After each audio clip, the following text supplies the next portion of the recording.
Hello, this is my co-presenter, Alice, And this is my co-presenter Robert John Langdon. and this is Bob and Alice Explains Archaeology. Today, we're going to investigate a very famous site, known technically as South Cadbury Castle, but better known to some others by its more famous name of King Arthur's Camelot. Location: Cadbury Castle is located 5 miles northeast of Yeovil. It stands on the summit of Cadbury Hill, a limestone hill situated on the southern edge of the Somerset Levels, with flat lowland to the north. The summit is 500 feet above sea level on Lear's Stone. The hill is surrounded by terraced earthwork banks and ditches and a stand of trees. On the northwest and south sides there are 4 ramparts, with 2 remaining on the east. The summit plateau covers 18 acres and is surrounded by the inner bank, which is 3/4 of a mile long. Sigwells, a rural plateau rich in archaeological remains, overlook the hill fort. According to Wikipedia, Cadbury Castle is a Bronze and Iron Age hill fort in the civil parish of South Cadbury in the English county of Somerset. It is a scheduled monument and has been associated with King Arthur's legendary court at Camelot. The hill fort is formed by an 18-acre plateau surrounded by ramparts on the surrounding slopes of the limestone Cadbury Hill. The site has been excavated in the late 19th and early 20th century by James Bennett and Harold St. George Gray. More recent examination of the site was conducted in the 1960s by Leslie Alcock and since 1992 by the South Cadbury Environs Project. These have revealed artifacts from human occupation and use from the Neolithic through the Bronze and Iron Ages. The site was reused by the Roman forces in 470 AD until some time after 580 AD. In the 11th century, it temporarily housed a Saxon mint. Evidence of various buildings at the site has been unearthed, including a great hall, round and rectangular house foundations, metalworking, and a possible sequence of small rectangular temples or shrines. Early occupation. According to archaeologists, the earliest settlement on the site is represented by pits and post holes dated from Neolithic pottery and flints. These are the remains of a small agricultural settlement which was unenclosed. Bones recovered from the site have been radiocarbon dated to 3500 and 3300 BC. A bank under the later Iron Age defences is likely to be a lynchet or terrace derived from early ploughing of the hilltop. The site was also occupied in the late Bronze Age, from which ovens have been identified. Radical revisions of the Bronze Age archaeology on the lower slopes resulted from discoveries during excavations and survey work by the South Cadbury Environs Project. Finds include the first Bronze Age shield from an excavation in northwest Europe, an example of the distinctive Yetham type. Carbon dating implies that the shield was deposited in the 10th century BC, although metallurgical evidence suggests that it was manufactured 2 centuries earlier. A metalworking building and associated enclosure were discovered 1.2 miles southeast of the hillfort, roughly contemporary with the period of manufacture. Human occupation continued throughout the Iron Age. A stone enclosure was constructed around 300 BC with timber revetting, and ploughing ceased within the hilltop site. Excavations have shown the signs of 4- and 6-post rectangular buildings which were gradually replaced with roundhouses. Large ramparts and elaborate timber defences were constructed and refortified over the following centuries. Excavation revealed round and rectangular house foundations, metalworking, and a possible sequence of small rectangular temples or shrines, indicating permanent oppidum-like occupation. Excavations were undertaken by local clergyman James Bennett in 1890 and Harold St. George Gray in 1913, followed by major work led by archaeologist Leslie Alcock from 1966 to 1970. He identified a long sequence of occupation on the site, and many of the finds are displayed in the Museum of Somerset in Taunton. The finds from the late Bronze Age to the early Iron Age, exploring the ramparts and southwestern gate structure, represent one of the deepest and most complex Iron Age stratigraphic sequences excavated in southern Britain. Castle. During the 1st century BC, additional lines of bank and ditch were constructed, turning it into a hill fort which is now known as the castle. There is evidence that the fort was violently taken around AD 43 and that the defences were further slighted later in the 1st century after the construction of a Roman army barracks on the hilltop. Excavations of the southwest gate in 1968 and 1969 revealed evidence for one or more severe violent episodes associated with weaponry and destruction by fire.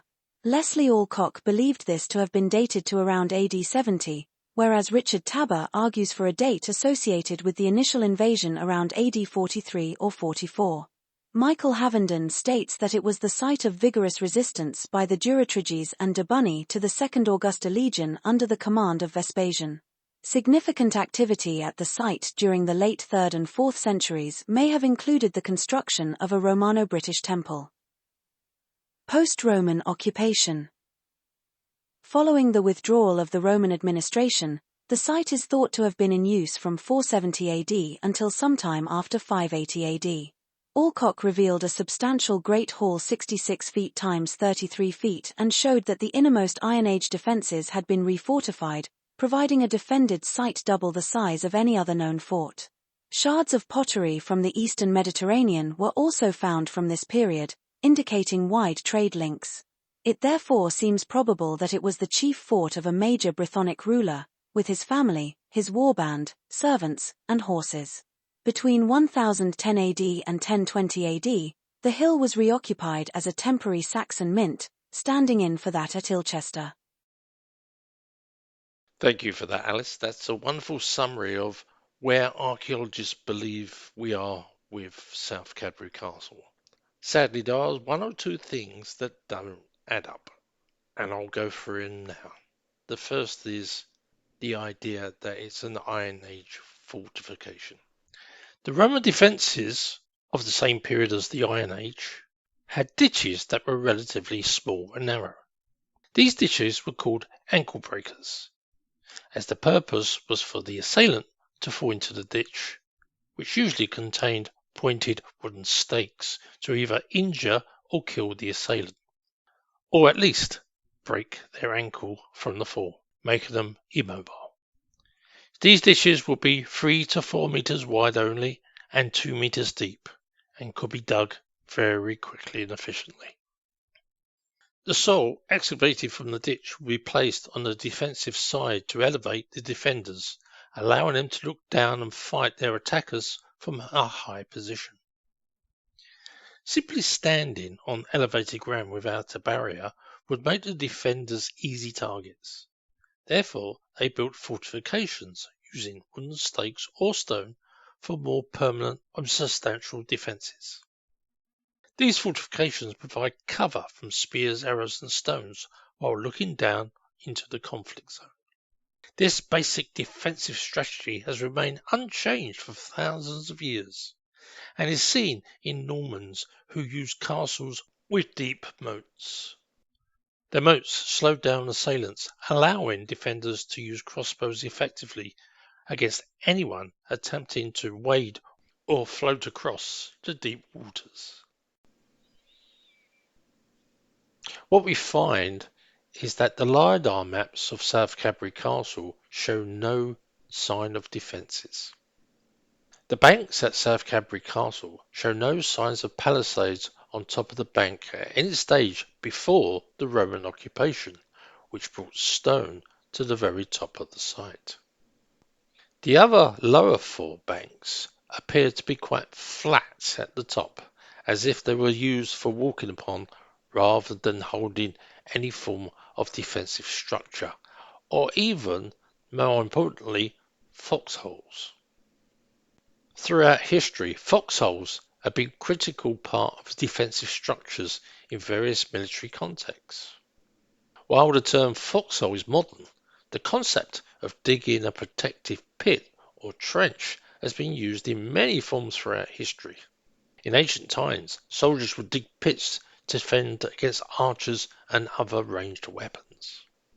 The absence of evidence of palisades or foxholes at South Cadbury Castle before the Roman occupation suggests a different use or purpose for the banks Instead of being purely defensive, the flatbacks must have been and served a far different function. Looking at the construction of the ditches at South Cadbury Castle, we notice that there's no defensive features as expected from a so-called Iron Age fort. The ditches are far too broad to be defensive, something between 15 and 30 metres wide. Comparing that to the Roman ankle breaker of 2 to 3 metres, we can see no direct comparison. The maps show no sign of wooden or stone barriers, and the archaeological excavations have found no evidence of post holes or defensive pits on the banks. Moreover, the ditch is banked on the wrong side of the defence, as if it was being built to encase a watery moat. This outside bank would protect any assailant, giving them ample bank coverage. The internal aspects of the ditch show no signs of any wooden defensive poles or post holes as seen in Roman defensive ditches.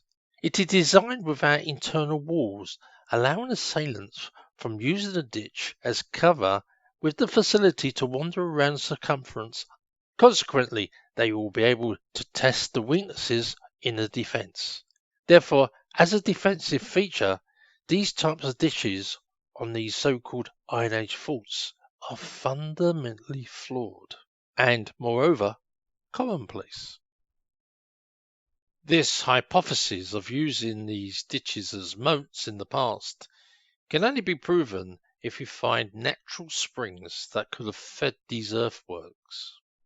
We know from our studies into rivers such as the Thames and Avon that they were both much higher and of greater volume in the past, and this height was retained for thousands of years after the last ice age. This enhanced height and volume is reflected and caused by a higher water table.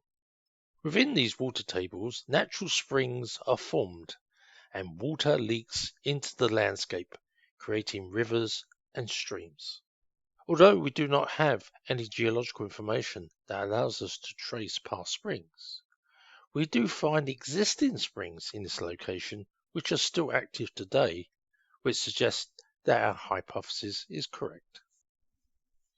As we have already suggested, the lack of defensive features show that this was far from being a fortification, but was instead probably being used as a trading site with moats to facilitate the mooring of boats. The transportation to these moats was achieved by other earthworks called linear earthworks, also known as dikes. Dikes were introduced when the river shorelines of the prehistoric fell with the water table, and they wanted to continue to use these established trading sites rather than having built new ones at a lower level.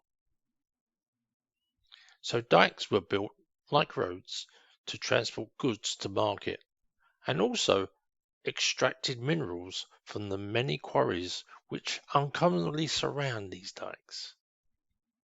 Here in South Cadbury Castle, we see not only dikes feeding the local quarry site to the market, but also placed up the side of this trading site to allow access to the moats for boats coming off the rivers, ready to unload and load. To reinforce the use of this site as a trading place, a second vertical earthwork has been identified via LiDAR technology as a secondary slipway, distinguishable from its initial structure by its lack of connection to a dike or a river. This slipway appears to traverse from the lowest moat up to the top of the site. While photographs may provide a visual reference, the full extent and significance of this feature is best understood through the LiDAR model, which enhances the landscape to reveal these historic elements with greater clarity. Dating the site.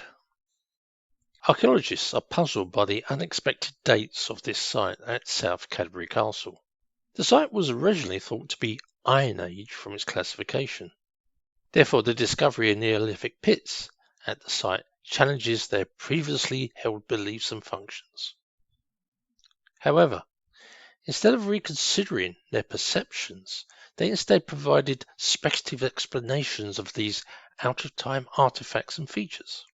For example, they described the bank beneath the Iron Age defence as a lynchet or terrace developed from early ploughing, even there is no carbon dating evidence to support this claim. In reality, the site is likely to be Neolithic, and the lynchets could be Mesolithic banks, indicating its true age.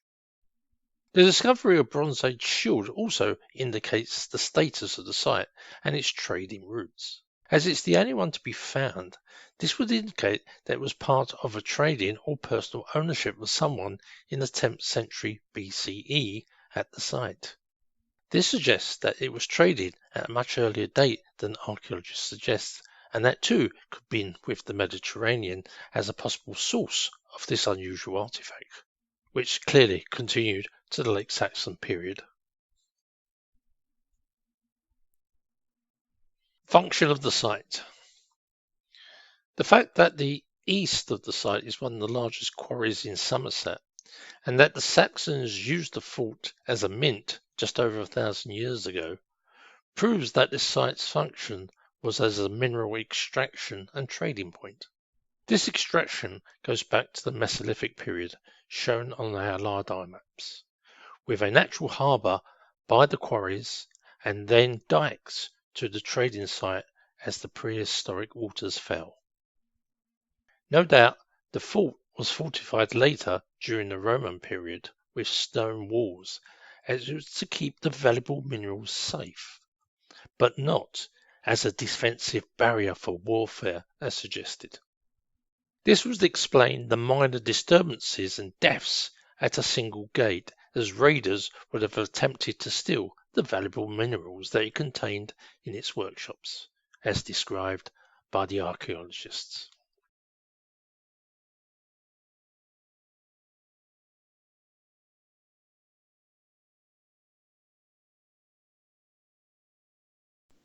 Well, that's all we got time for you today. I hope you enjoyed the video and our little chat about archaeology. Come to our website where you can find essays and LiDAR investigations. Or come and visit us on YouTube where we have a video channel where we have more videos for you to browse. So it's goodbye from me and it's goodbye from Alice.